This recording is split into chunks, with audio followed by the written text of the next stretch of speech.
All right, we are slowly but surely making our way towards the garden.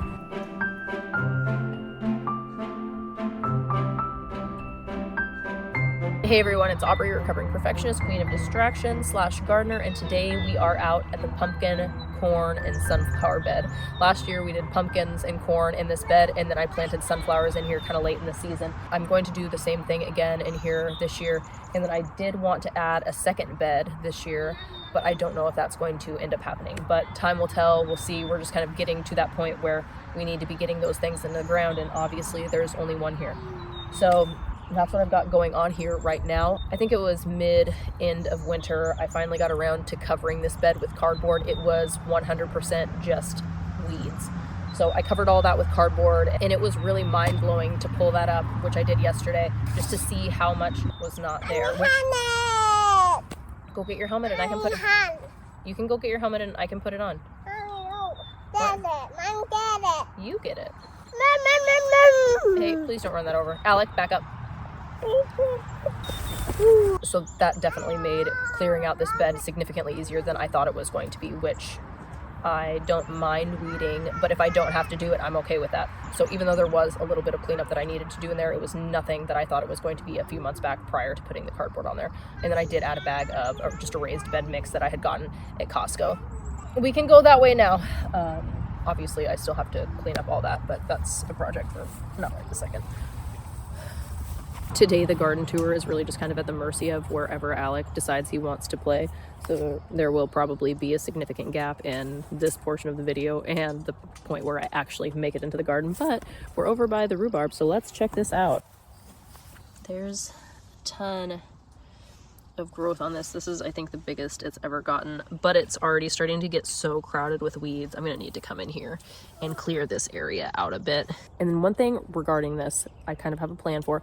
I've seen where people will put a large bucket or a garbage can over the rhubarb, and I'm assuming that they do some kind of like hole at the top to allow light, but it forces the rhubarb to, I guess, go towards the light, and it creates really large stalks. I don't think that that's something that you can do every year, but it just forces the plant to put all of its energy into creating long sticks of rhubarb. So I think that's something that I'm going to do this year. I feel like it's probably too late to move it now, and then that way having something over it, it will be like, hey, this is here, please don't mow me over, please don't run me over, because it wouldn't be the first or second time that has happened. And then kind of unrelated to the garden, but look at all this beautiful trillium that's growing in this portion of the yard. I love it. So cool. Okay, for yard reference, the rhubarb's over there. Now we are over here. All of those echinacea that were drowning in that plastic tray last week, I planted over here, and I know that they are supposed to be spaced apart more. My theory is one of them is going to die, and then I'm gonna have a weird gap. So I'm just crowding things. I'm crowding things this year. I'm just trying to make the most of the space that I have. And there were 3 more echinacea plants that I did end up putting in one of those little front flower beds from the greenhouse. So I think that that will be very cute, assuming that they all grow and flower. So fingers crossed. All right, we are slowly but surely making our way towards the garden. I don't know if you can tell how congested I sound, but I certainly feel congested. The pollen is so thick. I mean, not right now, but yesterday, I don't know, maybe it's still in the air, but yesterday it was sunny and you could just see it floating through the air. It looked almost like it was raining, and it's just so thick on the cars and in my sinuses. And I'm not one to typically suffer horrendously from allergies, but I can't imagine how people are coping with this for like the people who do suffer from allergies on a yearly basis, because this is not my favorite thing to be dealing with right now. Like I can't even think straight. It's just so thick. Okay, we're at the garden. So before we pop in, we're just going to take a quick peek at how much that chamomile is coming up. I'm so excited about that. And as far as growth in the garden, there's not a ton.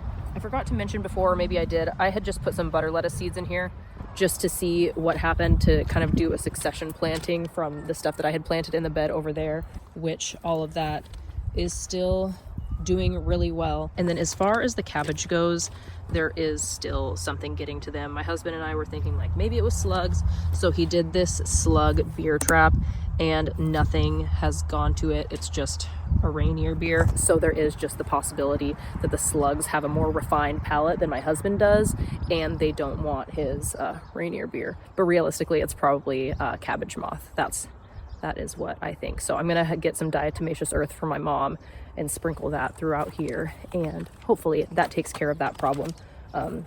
Carrots are still kind of popping up here and there, and then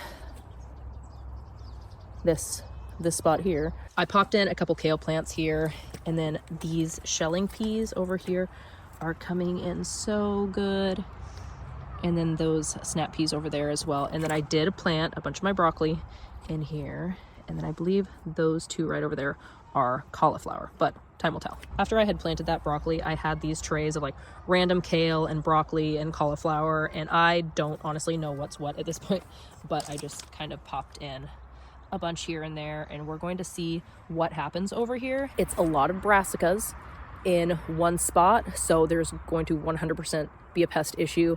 I did plant nasturtiums here last year, which helped with the aphids, and it's an heirloom variety, so I know that they will come back, but I did pop a few remaining seeds that I had in there just to be safe. And then I also planted some nasturtium seeds at the base of this little trellis, so I'm hoping that they climb that, and that will be cute. What else am I thinking about that?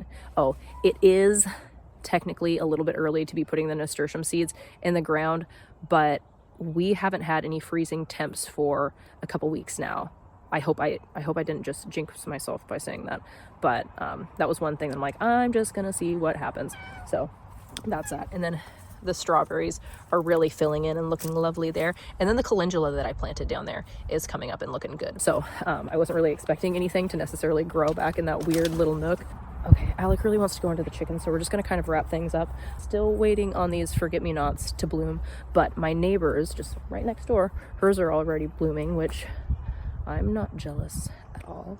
I'll just enjoy hers and then we'll enjoy mine. But that's that for the garden tour today. Just quick and sweet. I did move my basil plants into some pots, and they've been kind of spending some time on the porch, and I've been moving those in and out. And then I did accidentally leave my zinnia starts out last night, and it got chilly, but they were okay this morning, thankfully.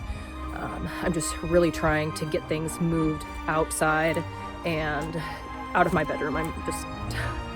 I like having the ease of having everything in my bedroom, just, you know, keeping an eye on things and whatnot, but I'm ready for all the plants to be outdoors and not in my sleeping space. So that's that. Alec and I are going to go hang out with the chickens for a little bit and give them some food, and we will just see you in the next one. Alrighty, I hope you all have a wonderful day. And as always, I love you, have fun, and be kind. Alright, mommy, open this. Okay, let's go.